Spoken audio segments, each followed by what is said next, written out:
Minasan, konnichiwa, Daniel desu. What's up everybody, Instinctual in the building once again, and I'm back for another My Thoughts video on another Japanese album. And this time it's going to be the band BABYMETAL with the album Metal Galaxy. So, I've listened to the album quite a few times now. It's time to share my thoughts.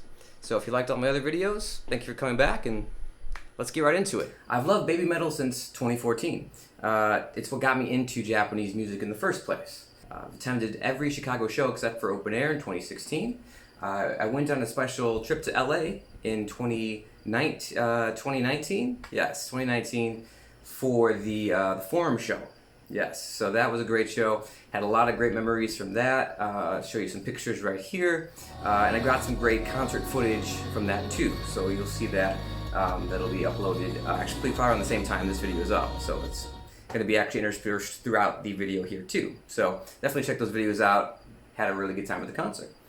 So let's get into the songs on the album. And number one for Metal Galaxy, we have Future Metal. Now coming out the gate, super strong. It's a pounding beat of an electro hammer just smashing through, an expertly built layered laser show texture that's simple enough to get anybody up and onto the dance floor. Sue as the special flight attendant as you are like an astronaut or something is really cool, and a clever way to introduce the girls into the album. We have some lyrics here that are pretty nice. We are on an odyssey to the metal galaxy. Please fasten your neck brace. It's a headbang. Are you still playing guitar? This ain't heavy metal. Welcome to the world of BABYMETAL. These higher pitched digital noises that come in punctuate an uplifting crescendo making moment that, along with the girls' voices, make for a thrilling opening ride to the outskirts of the sonic space highway, and really catches you as something interesting and unique that sets the stage wonderfully as our journey through the metal galaxy with BABYMETAL begins. And we then transition to the next track, number 2, Da Da Dance. And this starts off with a bunch of distortion and electronic sounds that ratchet up in volume the more the song goes on, and as those pounding drums and thrash guitars flood in, we have a perfect rhythmic accompaniment to Sue Metal's crystal clear vocals. The first verse sets a wonderful pace of energy, building to a very dancey chorus with all those da-da-das. You can just imagine the girls pulling off some slick dance moves all over this song, with lots of woos and baby, baby, baby metal to keep the dancey feel of the song going. Never letting up on the gas pedal of the intensity and energy throughout, which is nice. The voice that comes in next for some slick rhymes about dancing even more, I didn't recognize at first, but going through some internet research, I found that it actually was BABYMETAL who had these rhymes. And I thought that was pretty cool. I thought it added something effective and with like a rhythmic tonal contrast to Sue's voice. Excellent rap skills, Noah. Nicely done. And after the chorus, there's a strong bridge that sounds like much of what we've heard already until a gnarly little riff. Shows up right at the end, shredding up a storm and adding some metal texture to an otherwise fairly upbeat dance track. Sue spends much of the rest of the song screaming her heart out and imploring y'all to simply dance and announce how BABYMETAL really is. And there's really nothing wrong with that, right? It's good stuff. So nothing too in-depth in total with the lyrics, but I do like the line, I will not hesitate anymore, and I made an oath. With both hands, your love that shines is Dada Dancing Queen. So maybe BABYMETAL is an ABBA fan? I don't know. That's just kind of a nice little addition, I thought. So to the music video, this video features footage from the Live at the Forum concert with some great crowd shots and great video of the gigantic visuals behind the movable stage the girls were dancing on so gracefully and powerfully. This video, along with many others that they released, do an outstanding job of making these girls look larger than life. This might also be a way to save time and money while the band is on tour. So I could see how concert footage could help them out practically as well. So that's Da Da Dance. We move on to number 3, which is Elevator Girl. And the way it starts, it really sneaks up on you with this kind of sound in the very first second of the song to ramp up the anticipation of what will happen next. I think this is a great effect because they could have just started with the piano, but when you add in the sound at the beginning, the piano drums and takes the guitar hits so much harder, going from a subtle rattling sound to a fully developed set of instruments, which just sounds so delightful together as Elevator Girl takes off. I can imagine myself, or I guess some girl, in this elevator hearing these sounds beginning to fill up the enclosed space as soon as the voice comes over the loudspeaker, asking, hey lady, are you going up, down? Which, again, I think is a cool kind of effect going on there as it presents the vocals in a unique way. After Sue's question, we are greeted with another, albeit more high-pitched, that punctuates an even larger moment sonically when those drums kick in, and even more so when those tumbling guitar riffs smash through as well. It's the perfect impact to an imaginative moment where this little girl finds herself free-falling back down to earth in this elevator after she was so intent on going up. I love the way the drums sound here, and in the aftermath, just ferociously pounding away and with such dancey rhythms as well.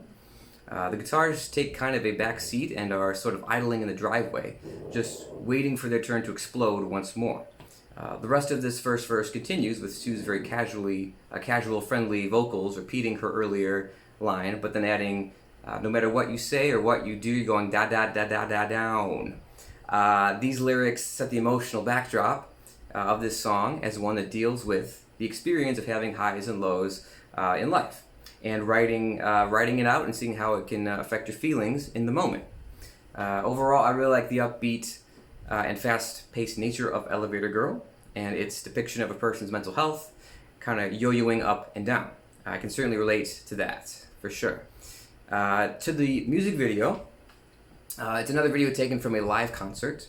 I thought it was the Forum again, but I don't think it was, actually, because this was released 2 months prior to that show happening. So if you know what show this is from, comment down below. I'd like to see what the answer is to that. It's another cool video with multiple camera angles and futuristic transitions, with animations that put the girls in like laser cubes, which kind of reminds me of the very first Superman film where General Zod and his companions get banished to the Phantom Zone, which kind of reminds me of that there's 3 of them and there's 3 of the girls, kind of, and they're floating through a galaxy just like we are in this metaphorical state. So Superman cameo confirmed?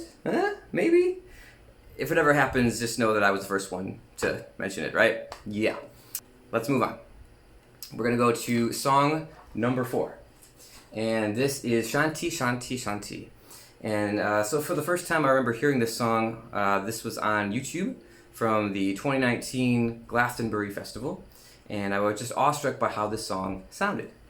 It had some weird Arabian vibe to it, which I later found out was related to Buddhist and Hindu traditions, actually, as Om Shanti Shanti Shanti, a chant that invokes peace in body, speech, and mind, which I think is a righteous subject to base a song off of, for sure. The track starts out with what I believe to be sitars. It's a classic Indian string instrument similar to a guitar, which brings so much uniqueness and international flavor to the baby metal repertoire. It's just a joy to hear, and it really makes this track stand out above the rest. Those beginning drums sound like they are traditional Indian instruments as well, but I wasn't sure exactly which ones they were, since there are many. I'll link the video down below, you can kind of check out those instruments. When the girls' voices check in for the first time during this track, they accompany the instruments flawlessly, and serve up a delicious, sonically layered sequence that only builds from there. I really like how Sue's voice flourishes here as well. I think even paying homage to the classic Thumri singing, which is a vocal genre or style of Indian music. I would love to know the process behind how she learned to sing like that. I thought it was pretty cool. It would be fun and interesting to kind of get a glimpse of the making of this song in that way, for sure. The claps and percussion also combine to give this song a vibrant, worldly texture, which can be hard to do in a non-offensive way when you're dealing with something that's maybe not a local sort of flavor. So it's not Japanese, it's something totally different. That adi part is So much fun. As well, with the girls are doing the hands thing, which we can talk more about the dancing in the video. But then we get to the bridge and the sitar solo, which is super cool. You can't help but imagine people dancing to these riffs, and just once again is a fantastic tribute to the rich tradition of Indian music. You could easily spend a whole video just talking about this track and dissecting it from front to back, because it does have all these really unique textures, and a lot of decisions that were made would be interesting to kind of go through and see why they did what they did with this type of music. Definitely far from your average metal song, and I think it stands out really well on this trip through the galaxy. So let's go to the video. And it's another live performance video. We see an homage to the music of India as well, which goes back over 2,000 years through dance. So there are 8 types of classical Indian dance, and they all have their own intricacies. And I'm not exactly sure which style the girls are using, or if it might be a combination of more than one type. But either way, I think it's really cool to include similar dance moves into their routine. This video is almost exactly like Elevator Girl, except instead of the laser cubes, they're psychedelic shapes and patterns that mirror a spiritual trip of enlightenment that is achieved by meditation and positive thinking, of course. What else would you think would have caused that kind of trip, right? Yeah. So that's Shanti, Shanti, Shanti. A wonderful song. Number 5, Oh My Gennai, featuring Joachim Broden. And it's a jaunty tune, to be sure, as it starts with a lot of 9999999, right? Along with a lovingly placed accordion that colors the sound with an essence that puts you right into a long-lost tavern filled with scoundrels of the sea. The pounding percussion provides a deep hammering that demands your attention.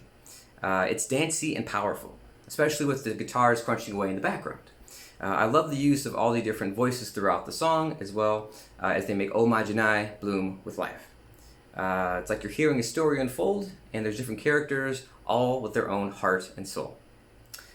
This especially comes through during the bridge, where the girls and Joachim Broden begin to chant Oh My Gennai, which roughly translates to, oh, how could it be? Or, oh, this can't be good, depending on what you research. But it's a massive vocal wave that calms as much as it punishes. It's beautiful.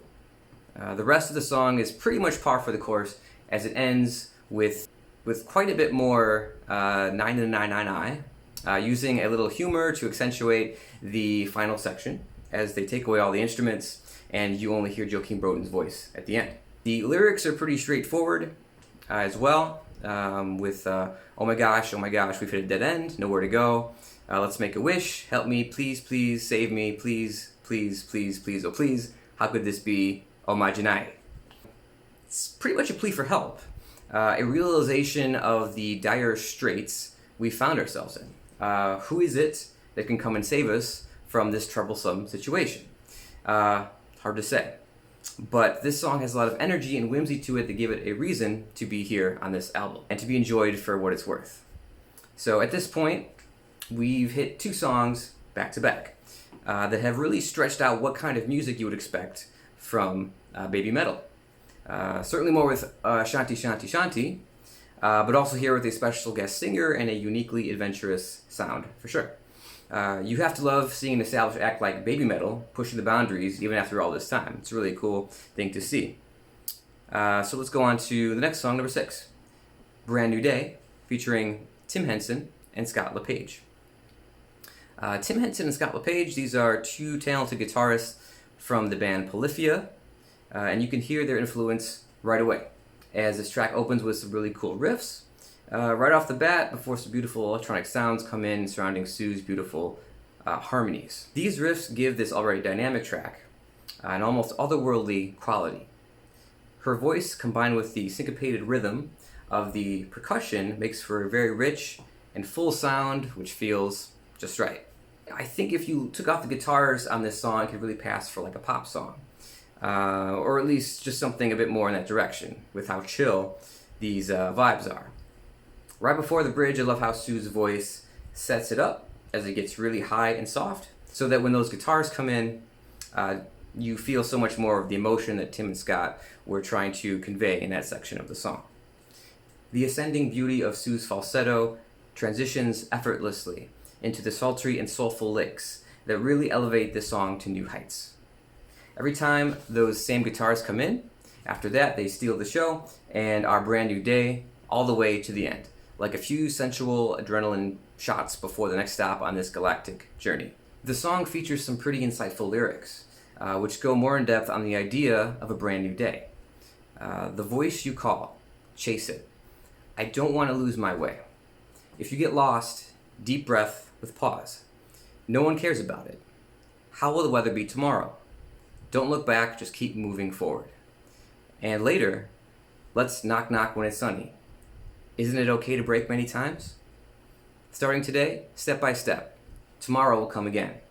And day by day, tomorrow will come again. So these are some really hopeful lyrics that I really like as they encourage the listener to stick with it, to keep going in the face of bad weather, and look forward to tomorrow, a new beginning that can be better than today. I have used that same reasoning in my own life, and it just helps me out tremendously. So hopefully it does the same for all of you out there in some way. But that's a cool song. Let's head to number 7. We go with Night Night Burn. And we now get to this song, which makes you think we're going back to the more metal roots of the band, and to an extent we do. But the rhythm of the song and a particular instrument being used may tell another tale. We start with a cyclone of sizzling guitars and fearsome drums that give that very metal vibe for about 13 seconds or so, until we hear some what I believe are conga drums, and then a flurry of sound that has sort of a Latin or Caribbean beat, which is pretty cool. We hear some more conga drumming before the girls come in with their vocals blasting away, matching the intensity of the guitars and drums to a T. This song does seem to fit the formula of having real intense moments mixed in with quite a bit of softer moments as well.